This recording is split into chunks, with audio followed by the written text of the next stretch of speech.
Já děkuji paní Elizabeth Šíbenes a všem diskutujícím. Bohužel se musíme pohnout dál k dalším příspěvkům. Takže předávám slovo paní doktorce Hildegard Sagwaag, která vystoupí s příspěvkem Životní příběhy mladiství, reflexe pomoci, kterou obdrželi v léčbě.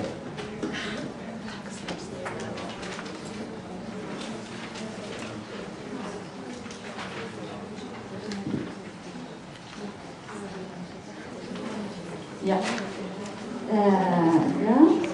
It's nice to have a discussion, and we are.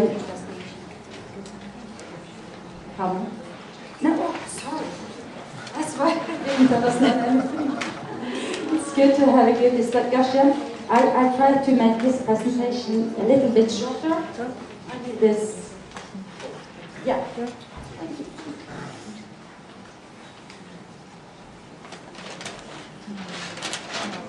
Yeah. This is, as Lisbeth said, not an effect study, and I think you have been for that short time, so an effect study will be appropriate to apply for in some time, 1 year or something like that. But what you asked us to do was you asked yourself at Core 46, how do they experience addiction in their life, and what is good help when they are in big trouble, as these youth are, and they were not able to come to the ordinary social service because they had a lot of problems. So this is what we try to do a kind of study on, and this I use this same method as I presented before lunch. We can understand people's problem, physiological, psychological, or social. And when it comes to stories and narratives, the important thing of understanding is the psychological and social perspective in relation to young people's life stories. So that's what we did. And we think it's very important then with this theory about ambivalence from the psychological perspective, that it is a conflict between continuing using drugs and have this problematic life and to change it. It is not that they are not motivated to have a better life.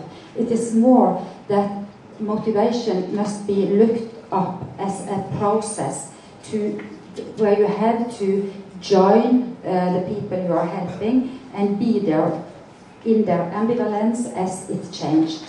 So you have to be very sensitive for the young process to be able to work in this ambivalence. We also have a theory behind our analysis that looks at the social perspective, and especially two theories we look at. Somebody has developed a theory about cultural economic dependency. Are you familiar to that? Is it known? A known theory? No. Okay.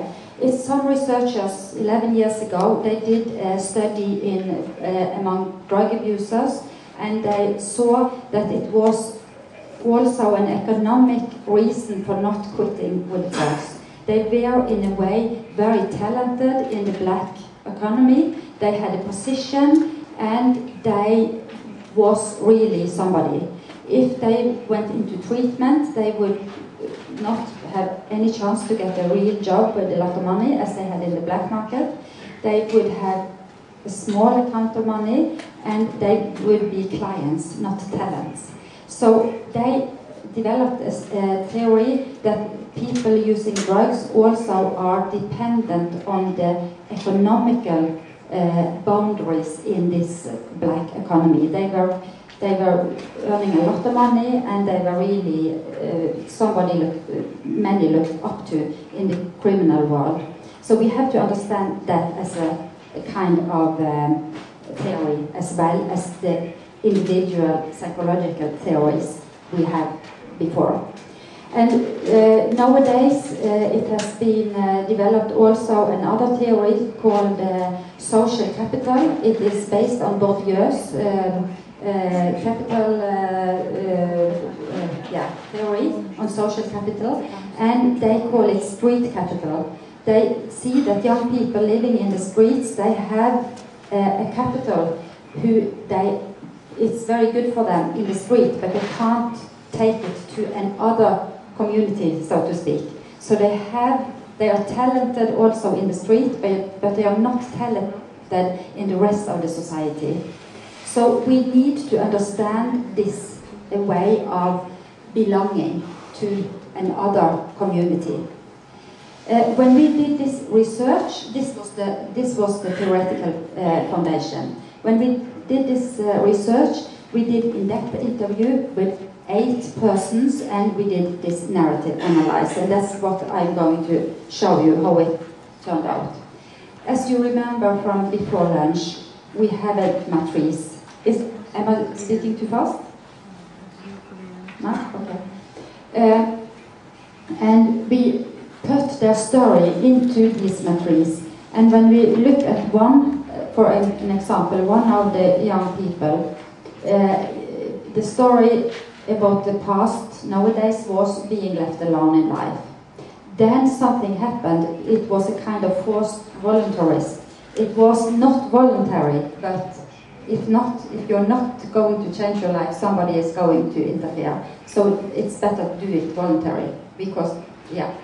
And then it was nowadays less turbulence, and the idea of the future was to have family and children. And we did like this with all of the 8 persons. I just have 3 here, and this blue color is the story about life. The pink one is the story about drugs. You have it here. And it was all of them were starting using drugs early in life. They were very young when they started using drugs. One was unable to have any fun without drugs, and they were so-called problem children. So they had more or less the same story. It was one exception. One girl having a family really supported her and was there for her, but the other were more or less left alone. And when we should understand this in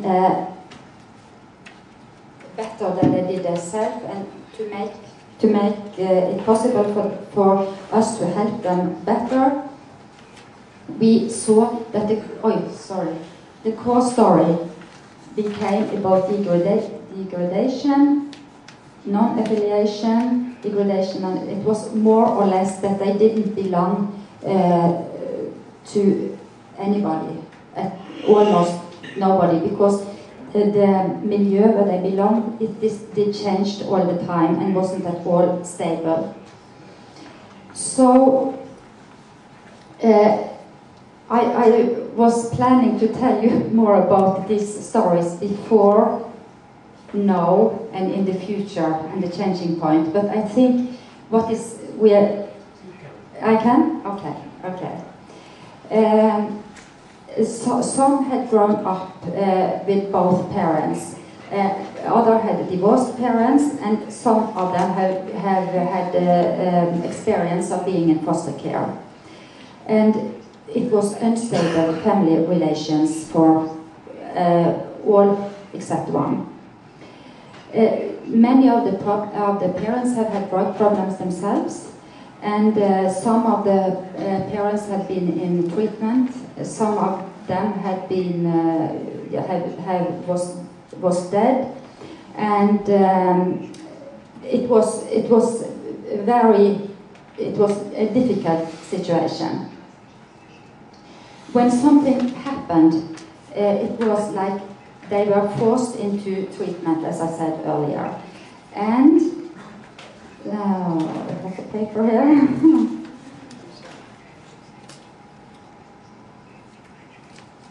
Yeah. when something happened,